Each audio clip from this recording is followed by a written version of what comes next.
Hey YouTube, how's it going? Welcome to my channel again for another video on how to perform transactions in real estate. This particular video is going to teach you exactly how to prepare a contract when you're representing a buyer buying a single family home. So let's get right to it.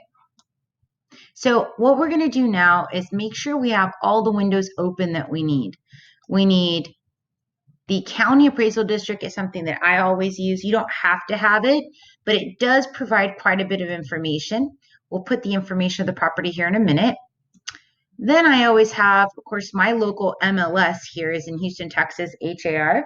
So I already have my MLS open in my matrix, and I already have the property that I want to prepare an offer for. When you click on the tax account information here, that's the first thing you want to do when you open up the listing, and you go straight into property details. Okay. You also want to have your zip forms open. When you have your zip forms open, you're in the dashboard here. We're going to go into transactions, and we're going to click on new purchase offer. Some of you may be using DocuSign. This is for zip forms in Ziplogix. Now we're going to go straight here, and I like to copy and paste. Saves us a lot of time. You can do this or Control C and then Control V to paste. Make sure you select the property. It's going to automatically populate certain things for you. Residential and save. Now what we need to do next is add the proper documents. So let's start by adding the first document. As everyone knows, the most important one is information about broker services. And in this case, we're representing the buyer. Okay, and this is where you're going to make sure that you have everything completed. The best way to always have this ready to go, so you don't have to do this over and over again, complete it one time with your office information, okay, whatever that office name is. You're going to make sure you have the firm and their license number, the email to the main office, and then the designated broker firm. So if there is another firm below that firm, right, you have a licensed broker, then you have a designated broker of the firm. So this is your broker. So if it's the same for both, you put the same for both. Then you have the licensed supervisor's name if you have an additional one of the agent. Some offices have just chain, and then the agent here. Make sure all the licenses are placed. Once you do that, save it, right, and print it as a PDF and keep that handy, right? So that way you just add the document and then you drag the buyer signature or initials there, okay? So that's the best thing for you to do there. So now we're going to go ahead and go into the next document that we need. And we know it's a 1 to 4 family at this point. How do we know that? Single family. It's a house. 1 to 4 family means single family, which is a single dwelling, a house. Double is 2, a duplex. 3 is a triplex. And 4 is a quad, is a fourplex. Okay. So we know that now. So let's go grab our 1 to 4 family and open it. Let's go find the seller's name. So we already have property details open. Let's go ahead. We've highlighted this here. Owner name, Control C and Control V. The buyer, we're going to put John Doe. Now let's go ahead. Notice that this is already here for you. It already populated. Let's go find the lot. We have lot 6, block 18 in Post Oak Manor, section 6. Let's make sure that everything is grabbed correctly here. There it is. Okay, so what we're going to do next is we're going to copy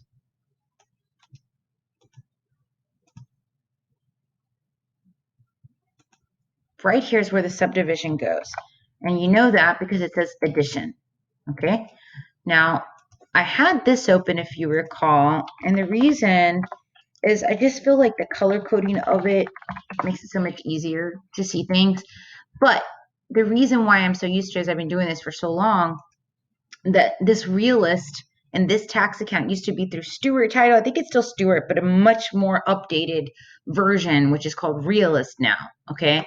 And so this property detail, if you look here, doesn't tell you, used to tell you the name up top, but Realist, yeah, CoreLogic title report basically is it's still a division of, I think, a certain title. I don't know if it's still Stewart or not, but they used to not have that. Okay, so the old-fashioned way was to go through this here. So I'm accustomed to it. I always just double check because I've noticed some errors before. So I just look at both, but for the most part, it's pretty on point, just because it's now really up to date. Okay, so it is correct. Lot 6, Block 18. Let's go and add that. Lot 6, Block 18, Post Oak Manor, Section 6. The county. I know it's Harris, but you need to make sure of that.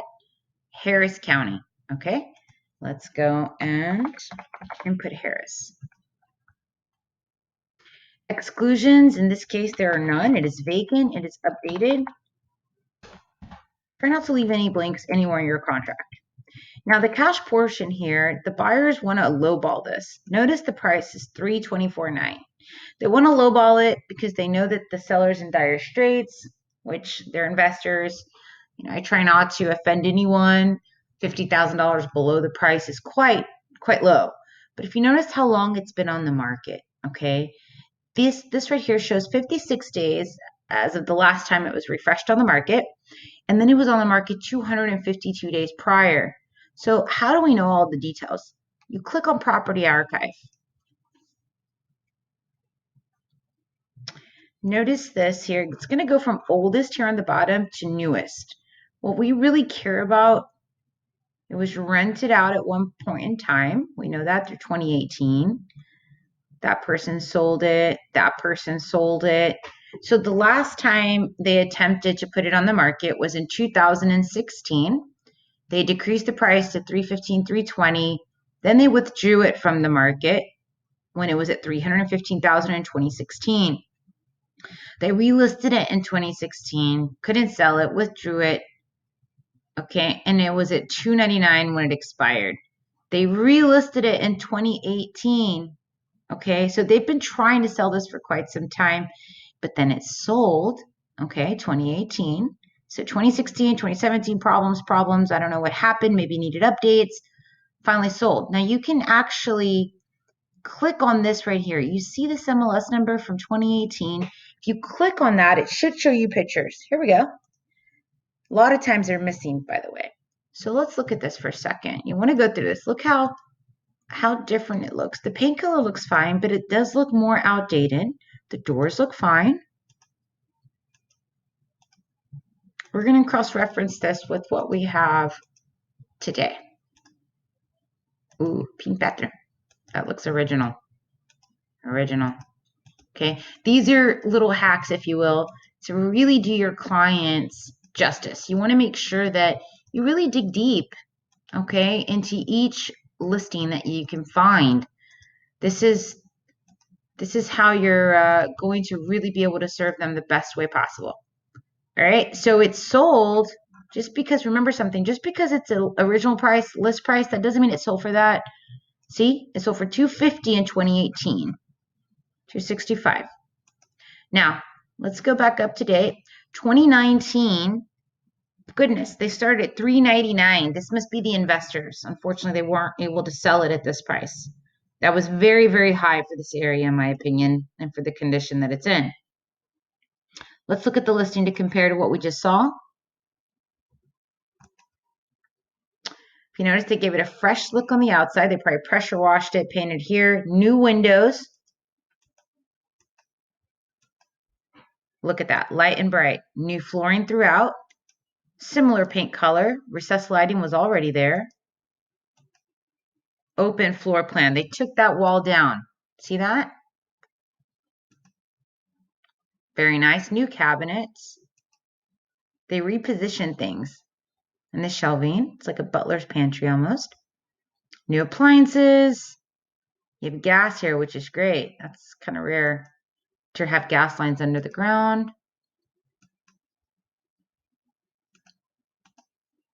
Okay, so you do have a lot of updates here. Are they $399,000 worth of updates? I don't think so. All right, I don't believe so because the roof is still not new. We still have some power lines hanging here, and there's still some work to be done in the backyard. Okay, you still have to take this down. But unfortunately, they made a bad investment, I guess, because they were really expecting a much higher price point. But you have to understand that what happened back here in Harvey in 2017, a lot of people were afraid of this area, even though this area and this house did not flood. It is outside of the floodplain. Okay, so they dropped it substantially. It expired at 344. Nothing became of it. Same listing here. If you double check the pictures, same pictures. We're not going to spend a lot of time. Same house, same pictures. Then they dropped it to 324.9. So I think that making an offer of 275 is just way too low if we're going to go in it now. But we're just going to go for it and see what happens because this thing might be dropping down to foreclosure status. Okay, we're just waiting to hear back. So let's go back to the listing. Moving along here. Let's go ahead and prepare this part. So my clients are FHA clients. So FHA means they're going to put 3.5% down, which is 96.25. Okay. Now, if you get your little calculator here, 275 minus 9625, our loan amount is 265,375. Okay, it'll automatically populate. Make sure you check the third-party financing addendum box if you're using an exterior lender. They are not licensed buyers, so it's not applicable. We're going to offer 1% earnest money because we're serious. And we always read the notes here. If there is something here that states that the title company has already been selected by the seller, then we look for that here. We don't see that here. There also are not any attachments. So what we're going to do is seller's choice. We always give them the choice, especially when we're hardballing here. Leave that alone. This is only for additional earnest money. So we're just going to say NA, NA. We're not doing that. Seller's going to give us title policy. Oops.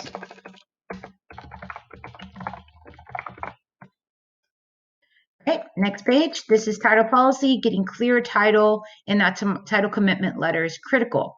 Okay, here, when we have shortages, once they review a survey and the commitment, if it shows that there's any encroachments or any issues, we really want the seller to pay for it because we don't really know what to expect from that. It could be small, it could be large, or it could be nothing at all. Now, it doesn't say whether or not they have a survey. I'm hoping they do. So we're going to ask them to supply us with one within 12 days. And if not, the buyer will pay for their own survey. If there's any issues with that commitment, again, or objections, always make sure you put how much of an objection, how many days. So we want 10 days to be able to object here if there's something that's wrong. Residential use. Now, this property is in an HOA. Oh, this one says it's not. Let's double check that because there's a few streets here that appear to be in an HOA. Let's double check something here. Let's look at the same street.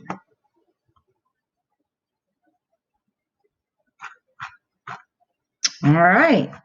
That must have been on the opposite side of this area.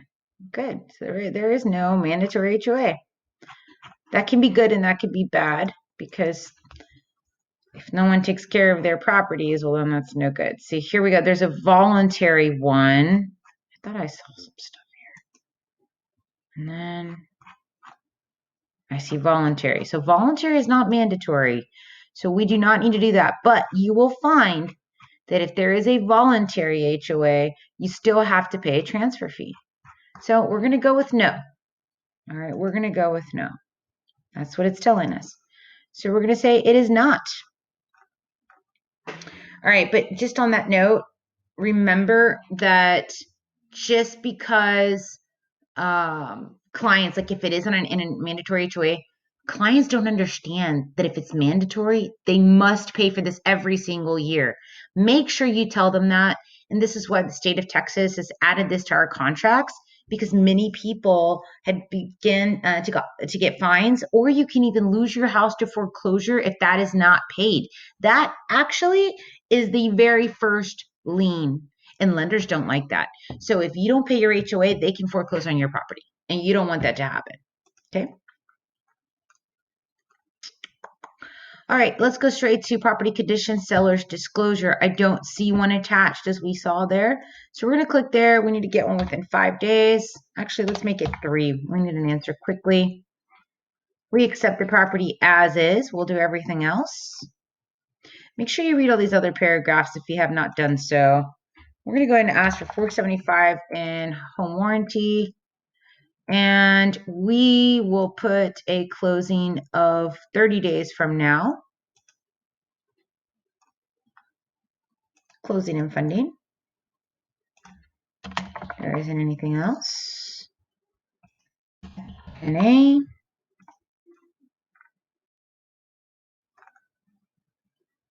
This is where you want to put your buyer and seller information.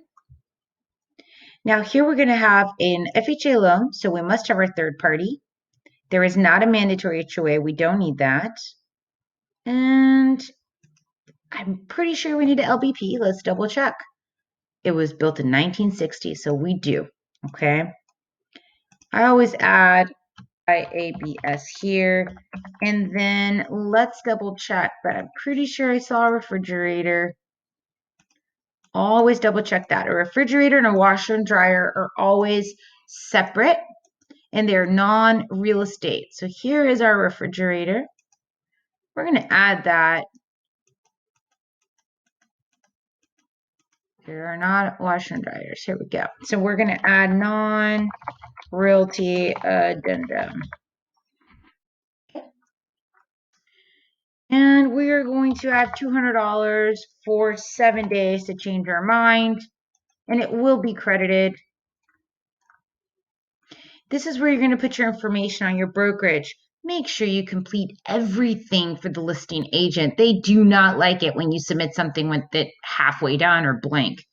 Selling associate, let's put NA here. This is only when it's intermediary and the listing agent is appointing another sales associate. Here, the commission is 3%. Make sure you don't forget to put that part there and save. Okay, but make sure you complete all those empty blanks. Now let's go back. And we need to add an LBP because I did not see one listed there.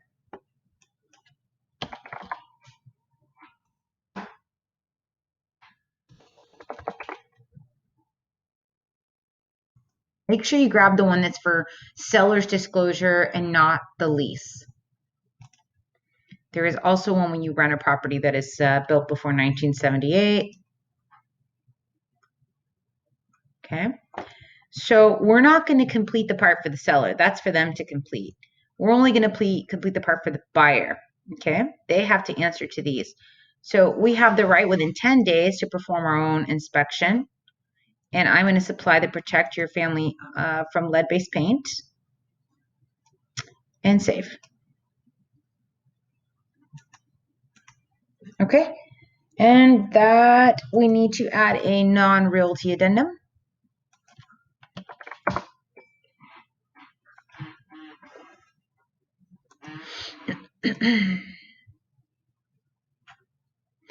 For $0,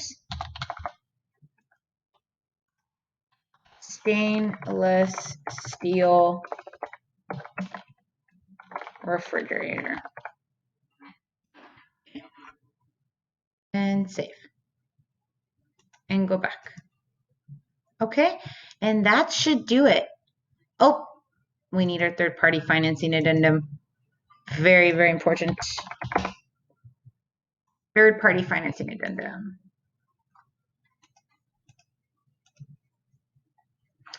And this is not conventional. It is not a VA loan. It is an FHA loan. And this particular type is a 203B. Always ask the lender what kind of FHA loan. There's a few of them, B and K, and a couple other, like a Streamline. FHA, so it's got to appraise for 275, excuse me, but the loan is 265, 375 for a 30-year note, not to exceed 3.75 for 30 years, and not to exceed 4% of the loan at this price point. And how do I know that? Just experience. But when you get the itemized cost for your client, including the closing cost, that's where you come up with that. So if their total closing cost in this case is, let's say, $7,000, including their prepaids and everything, then, I mean, 4 times 2 is $8,000, right? If it was $200,000 even. So this is just an estimate, not to exceed, just to get the seller an idea of what they're going for here. It is subject to buyer approval. Always check this box if your clients are obtaining a loan approval. Do not go shopping for houses if they don't even have a pre-qual. You're going to waste a lot of time. 15 days, and the property must appraise for 275 and safe. And that's pretty much it. You've completed this. The next step for you to do is e-sign. If you're going to send this to your clients for an electronic signature, you will select the boxes needed, close, and click next. Thank you so much. Be sure to subscribe, like this video, and I will be posting videos a couple of days a week.